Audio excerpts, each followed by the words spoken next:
Enak banget ya Gus ya, jawabnya sambil baca catatan tadi.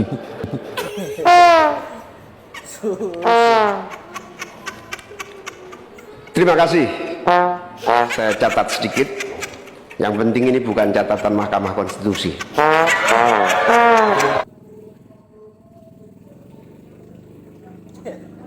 Hei, Samsul, kamu cari apa? Cari etika, Mbah.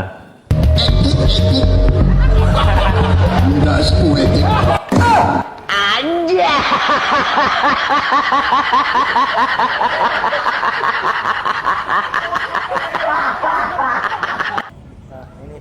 Pak Dul nyari apa, Pak?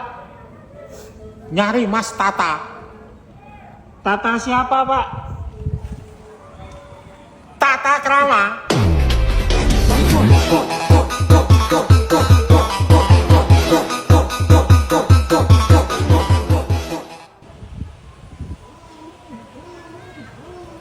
Pak Dul nyari apa, Pak?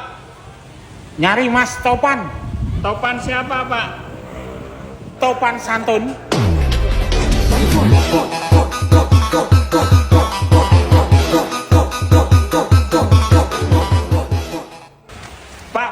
Pak. Sopan santun sama tata krama pilih mana, Pak? Pilihan macam apa itu? Yang bener aja. Rugi dong.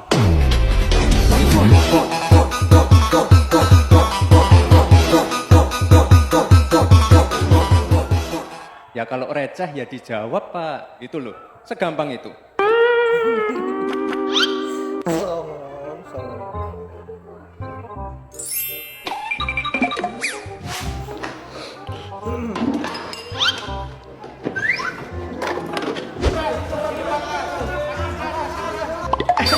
Ikutan.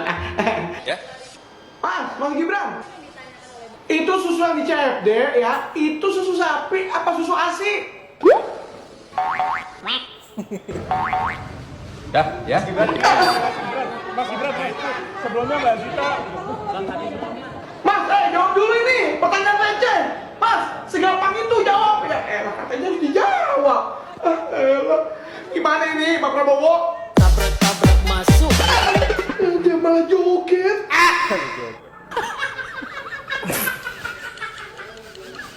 Lagi nyari yang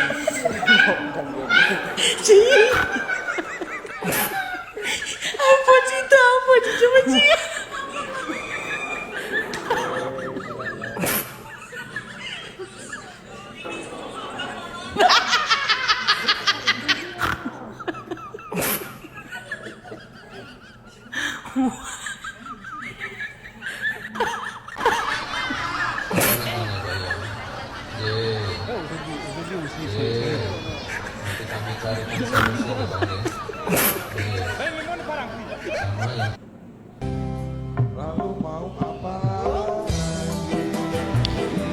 Bagaimana cara mengatasi greenflation?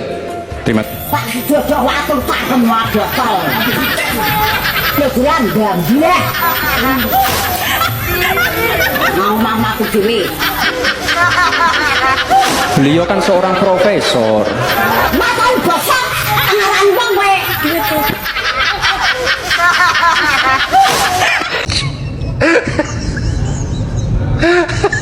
Mas Gibran, nyari apa kok sampai nunduk-nunduk gitu? Saya lagi nyari jawabannya Prof Mahfud. Udah ketemu Mas? Kok nggak ketemu jawabannya? Emang Mas Gibran mau ngasih pertanyaan apa buat Pak Mahfud? Saya tanya masalah inflasi hijau kok malah menjelaskan ekonomi hijau. Pak Mahfud, Mas Gibran nih kasih pertanyaan, gimana jawabannya? Saya juga ingin mencari tuh jawabannya ngawur juga tuh. Betul Pak Mahfud, tapi kan harus dijawab. Nggak ada ini jawabannya.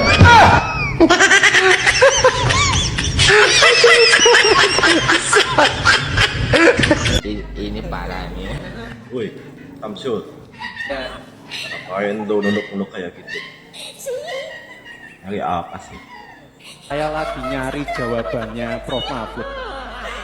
Saya nyari-nyari di mana ini jawabannya. Kok nggak ketemu jawabannya? Oh, neangan jawaban Pak Mahfud. Jika teh neangan cecungok.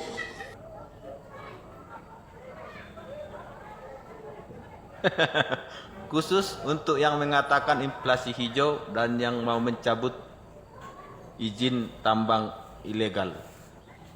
Gak ada tambang itu. Kalau ilegal itu gak ada izinnya itu, bosku. Lihat ya, ini batang jagung ini. Malu kami lihat kalian itu pakai polybag, pakai mulsa untuk nanam jagung itu. Nah ini tinggi kali jagungnya ini. Nah, dua jam ini. Gak ada pakai polybag, entah mulsa ini. Nah, makanya malu-maluin kalian itu. Mungkin uang kalian banyak ya kan? Anggaran kalian banyak ya kan? Tinggal minta aja sama bapak ya kan? Tinggal minta aja sama rakyat ya kan? Dengan iming-iming posted, tahap itu, buset lah. Nah ini gak ada ini pakai mulsa ini. Gak ada, tinggi nih. Anak sekecil itu kok koyok simbok neanco, demi satu ambisi menjadi wakil presiden. Yap, saya kira semakin hari para netizen semakin kreatif. Meskipun kekreatifan netizen ini bentuknya bentuk yang kurang ajar terhadap Samsul ataupun Prabowo, tetapi hal ini adalah pelajaran yang berharga bagi mereka, bagi Gibran maupun Prabowo, bahwa apa yang mereka lakukan ini adalah langkah-langkah yang buruk, memperlihatkan contoh-contoh yang buruk, tidak hanya melanggar etik tetapi memang etikanya yang sangat buruk.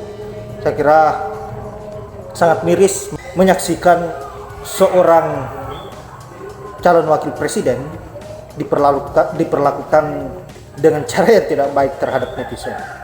Dan kita tidak bisa menyalahkan netizen ataupun sebagian rakyat Indonesia. Kenapa? Karena semua ini terjadi karena ulah si Samsul sendiri.